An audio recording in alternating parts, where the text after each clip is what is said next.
graph of the tangent function is very unlike the graphs of the sine and cosine functions. The tangent function has asymptotes, values that make the function undefined, and it also has range values that are different to the sine and cosine functions. Sine and cosine had to be values that were limited by the radius of the circle, and in the unit circle those values were limited to numbers between 1 and -1.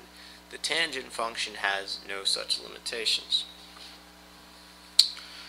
So let me begin by starting at 0. Tangent is b over a, opposite over adjacent, or y over x in the coordinate plane. I begin at 0. Tangent is going to be 0. And as I move along t, the y values are going to be increasing and the x values are going to be decreasing.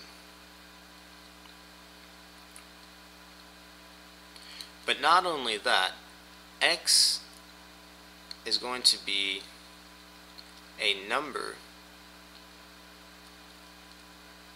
less than or equal to 1.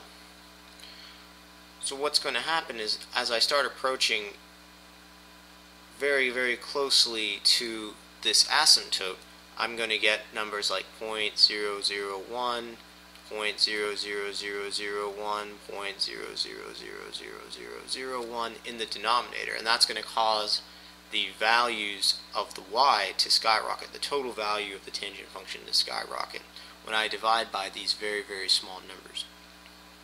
And I can see that as I approach pi over 2, the numbers take off until I reach pi over 2, where x will be equal to 0, which means I will have a 0 in the denominator, so it's not defined. After that, I get a similar situation where I have very, very, very small x values, but these are going to be negative x values now. So it's going to come from negative infinity, and then as I move closer and closer to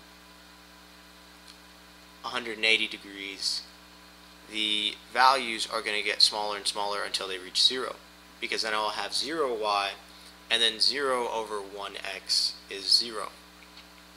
And this is going to continue happening forever and ever. So that's what causes the tangent function to look like what it does. The transformations of the tangent function are exactly the same as polynomials. This is going to be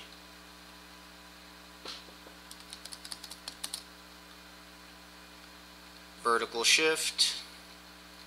This is a horizontal shift.